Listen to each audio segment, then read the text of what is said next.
11th hour. This show is supposed to be a parody show. Hardly anything in this should be taken in a serious manner. Most of this will be funny, comedic, and... I'll get it right one of these times, hold on. Satire. I hope you all enjoy the show. This is the 11th hour. For the softball, what color is money? Well, it depends on which country you're in. I mean, different countries are going to use different forms of currency, and so you're going to see that some of their denominations are going to vary in color. Not every country has green money like we do. Wait, did you just assume that our money's green? Because my notes said it's red. Is it? Yeah. Maybe I'm wrong. I think I'm colorblind. Well, not only do I think you're wrong, I think your question, I don't know if you noticed at the beginning, you had said softball, and then you transitioned to money. And so I didn't know if initially you were talking about the traditional softball that would have been white in color, or if you're talking about the, now they're using a yellow softball just for a variety of different safety measures. I read in the New Yorker that you had quite the rebellious youth. Is that true? And if so, could you tell us a dangerously offensive story from that time period? Yeah, it was, we all go through adolescence, and we go through where, we think we're 10 foot tall and bulletproof. And it was actually, I was 16. No. And I don't know if necessarily, it's great to be offensive, but it was, I was 16 years old. We were on our way over here. They would have dances out at Convention Center. My friends and I got pulled over going 57 and a 55.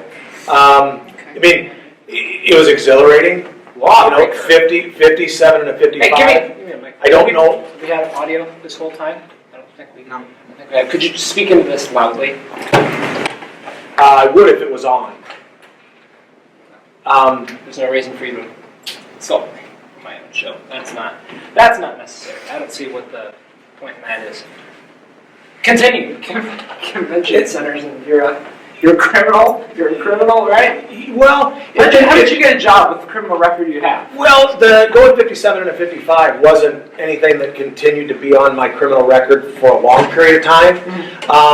Probably ended up being a much bigger situation with my parents than it did with any future employers. Different jobs that I did apply in, and they would ask me if there was, anything. This was before social media. Oh, and right. this is when everything that you did wasn't out there for the whole world to see. And so I did have to explain to them that there was that time when I was 16 that I got and it was a warning. Didn't even get a ticket, but still, it was just something that I hope people don't judge me for that. But there are, there's times in everybody's history when they just make bad decisions, and that happened to be one of mine. So your message for the youth is to speed and get pulled over then? Well, no, it's to obey all traffic laws. And if you do happen to get pulled over, realize that the 2 to 3 miles an hour that you're going over, it's not gonna ruin you for the rest of your life. I've got this neighbor named Doug. He borrowed my Smith? No, Jones. Oh, okay.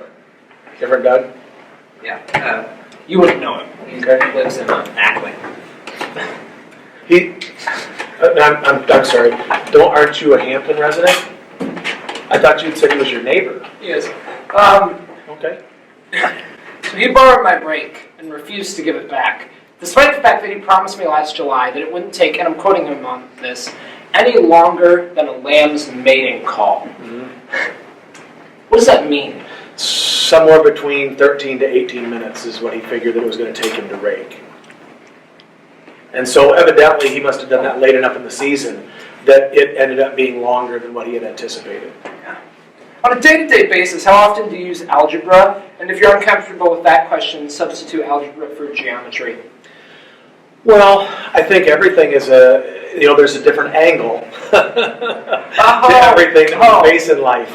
So geometrically speaking, I think that everybody wants to look at it in a mathematical sense, but when you look at it in a day-to-day living, algebra-wise, there are so many variables that I've faced in my life that you need to, there's problem solving that goes in, and you don't know when you'll have that sense of uncertainty. So the number of times that I've had to figure out what the value of A is. Might not be A as in an algebraic equation, but you do have those variables that need to be solved. So it's useless then? Problem solving? Absolutely not. No, I think you're lying to me. You teach social studies classes. Why do you need 4 globes? It's just kind of... Well, there's 4 corners of the room. And so depending They're not in the 4 corners of the room. They're just... But Can we get a shot? Let's show everyone at home these actions. We got a globe over here. Then over here. Here's the real thing. We've got 1, 2, 3. Plus the one over there makes 4. And a fifth, an inflatable globe. the blow-up globe is used, we have different students that use it for reference points, but I think the biggest thing is that I got a little distracted there because you jumped up and wanted to prove that they were all on that, on my counter. But Mrs. Kroll is in today doing 4-year plans. Yeah. And so it wasn't necessary for the globes to be strategically placed throughout the room for geographic reference points. So today we had them all moved over on the countertop there. So it's unfortunate that you came in today, but I do it. And then we've got maps throughout the room just because students love the world. Students love the world. Then is that what they love? The world. Well, I think they like to be interconnected. Second to their online gaming, I think they love the world. So this one won't be for the TV version, but rather for the uncut interview. Mm-hmm. Do you condone the actions of the president being informed? You obviously know that the president is George W. Bush. So do you condone his actions? The actions that former President Bush. Yeah. His actions. The actions that our President George Bush. Or the current president. Who are you referring to? Well, I thought we were talking about globes. And I thought what you were trying to do, because, usually you're pretty insightful, is that what I thought you were trying to do, I thought you were trying to interconnect, that you had gone from the globe question, you were going to ask about the presidential question, and then I thought we were going to be able to, at that time, which I must be mistaken, use some higher order thinking, and to be able to connect the concepts. So we went from money, okay, to decision making, to globes, to geopolitical affairs. There was a moment when we started that I was so impressed with your questioning. And you've since then lost me. I'm not sure the direction we're trying to go here. Well, can't be right about everything. Are you meaning that you're finally admitting that you can't be right about everything? No, or are you questioning whether I have the ability to be right about everything? I'm saying that you are not always right. As in when you assumed that I would be asking the questions that you wanted me to ask. Oh. This is a hardcore interview show. I'm looking for what you have deep. This wasn't you acknowledging that there are things you don't know. I don't know what you're talking about. Okay. All right. There are a lot of teachers who talk to you daily. There are a lot of teachers who talk to you daily. If you could for me, just rank them. Just all the teachers. No. Let me rephrase that. If you had the power, if you had the authority to fire a coworker of yours, which would you fire first? Oh, First one out the door. Well, I think I know our time's running out here, but I think when you look at the value of each person to this institution, everybody's love is just immeasurable. What they do in order for this place to function at the level that it functions at, I think there again, you can't put a value on what people do to help this place. So you can. It's called a salary. You can, but you weren't asking me which one would I pay the most. You were asking me which one I would Which fire. one would you just kind of like erase their salary? And value. See, I'm going back to your algebraic question, in that the value of each of these people would offer a different variable. And so you can't say which one would you fire. it's not a question that can be answered just as simply as. Allow me to rephrase it just one more time. Which one is the worst of your coworkers? Like, which one can you just not stand being around? Like, you see them and you're like, okay, I need to leave the room now because I can't stand being around this person. Well, the nice thing is that when you isolate yourself like I do, you just don't have to be around people very often.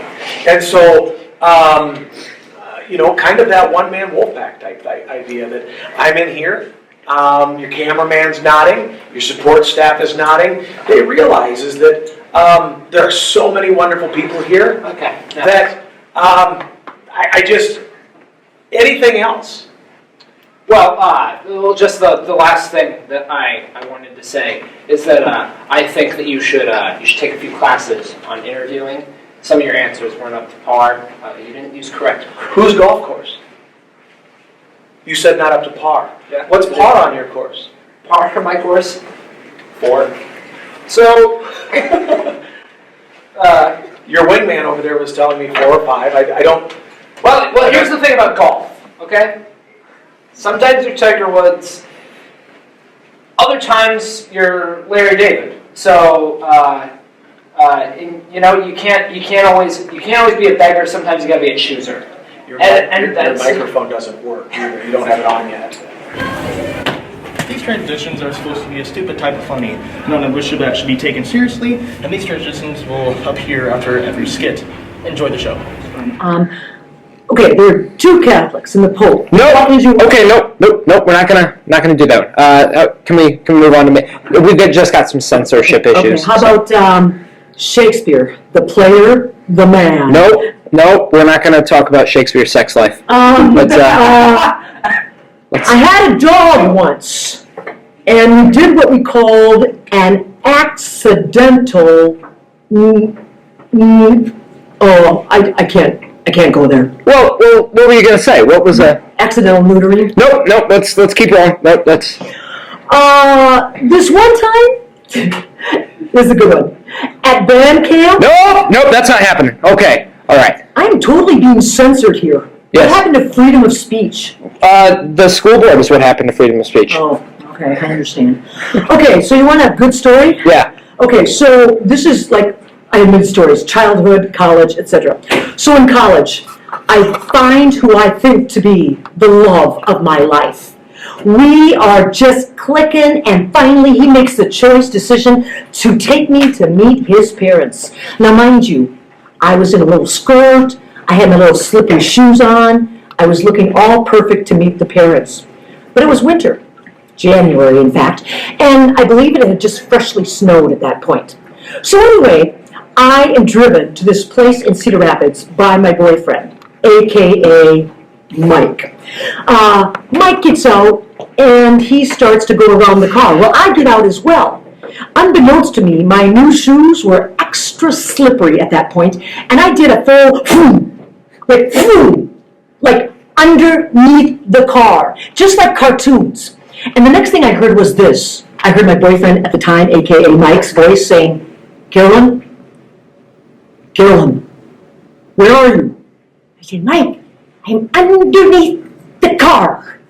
And all of a sudden, he comes over and kind of does this like little scoop thing, like you see him scoop. He scooped me up onto my feet, and he's brushing me off and talking about how embarrassing I was. When I glanced up to his front house window, you know what I mean, the window of the house, you know what I mean. So anyway, his parents are peeking through the curtains, and they do this little parent wave like, our son brought home some kind of, I can't even go there. I don't even know what their first impression was of me. So that was the beginning of the end of this relationship with somebody known as, AKA as Mike. We shortly broke up afterwards, but I was in the running for a little while. How long did things last between you and Mike? Oh, Lord, we actually were engaged, and we got engaged because he threw a piece of paper at me in the car, and I go, thanks a lot, and then he says, open it.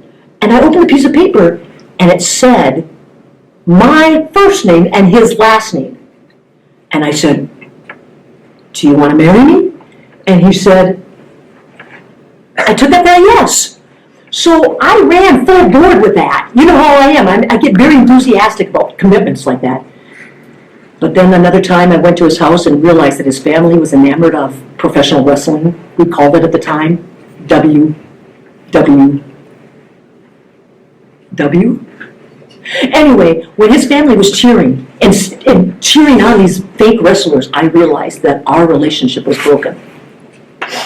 That's the end of that sad story. So you broke up with him because his family was professional wrestling fans? Yeah, that's basically why. Wow. I knew we would not mesh in the long run. So does that mean that your current husband was not a fan of professional wrestling? No, he is not a fan of professional wrestling. In fact, he doesn't watch a lot of TV at all. But he also doesn't read books, which was almost a deal breaker, but I got over it. Really? That's fascinating. Yeah.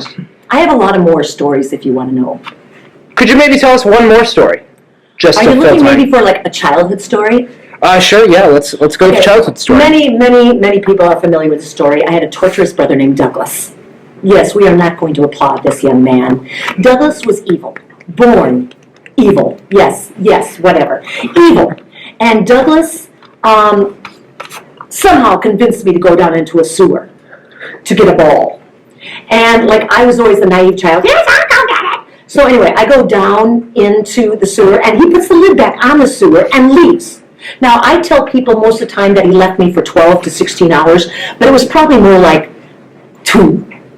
So I'm down there picturing it, the clown, picturing rats, snakes, all this, and I'm looking through the little hole that goes to the road. Help. And nobody comes. Until hours later, he lifts the lid off and he says, Carolyn, are you still alive? Scarring? I think so. Which explains a lot of why I am the way I am today. So, lesson, kiddies, don't put your sibling in the sewer unless you want to scar them for life. Thank you. Ladies and gentlemen, and welcome to Rapid Headlines. I'm Hunter Dietz. And I'm Trenton Rhodes. Diving into what's happening in the U.S. First Week headlines when the Associated Press say that apparently you're not allowed to smoke pot in a PC courtroom. Why apparently can you smoke pot in any other kind of courtroom? Well, I knew this guy at a frat party. Yeah, we're not going to talk about that. Remember. Everybody. Okay. All right. Could this be the return of an old Australian favorite, Marmite, a food that's been described as having a yeasty, salty, soy sauce-esque flavor with the consistency of old engine oil, is back in the grocery game with new smooth peanut butter. When asked why they decided to do this, they replied, "We're trying to make as many foods taste like yeasty soy sauce as possible." Those not asked took to Twitter saying smooth peanut butter should be illegal. Thank you for your input. The Loch Ness Monster was said to have been spotted for the first time this year by a veteran Nessie watcher, Ewan O'Fadigan. The 55-year-old hospital clerk stated that it was a shame that the camera quality was so low when he took the picture. I'm not taking sides or anything, but here's his picture versus a picture taken with a $15 disposable camera from Walmart. It's no longer just a Florida man that Americans need to watch out for, but also the Floridian weather. Forecasters warned that cold weather fronts moving through the state could cause iguanas to fall from the trees. This shocking revelation is no surprise to those who are familiar with the Florida native who attempted to push an alligator over the legal limit. I'd like to say I'm surprised, but honestly, iguanas are a little underwhelming. So you're just not going to acknowledge the fact about the drunk alligator? No! Of course not. Why would we? And our last headline of the night. A 10th grade Ukrainian history textbook used the famous 1932 photo, lunch atop a skyscraper, to illustrate a point on the U.S. during the interwar period. But the book mistakenly used what seems to be a photoshopped version of the photo that added meme star and legend Keanu Reeves as the manliest and most handsome of the 12 workers. My personal opinion on the matter, Keanu Reeves makes history look better.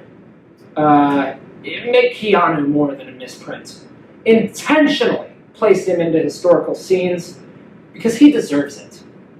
Anyway, that's all for tonight. I'm Trenton Rhodes. And I'm Hunter Dietz. Join us next week for another exciting escapade in our editorial expertise. Thank you, and good night, Hampton.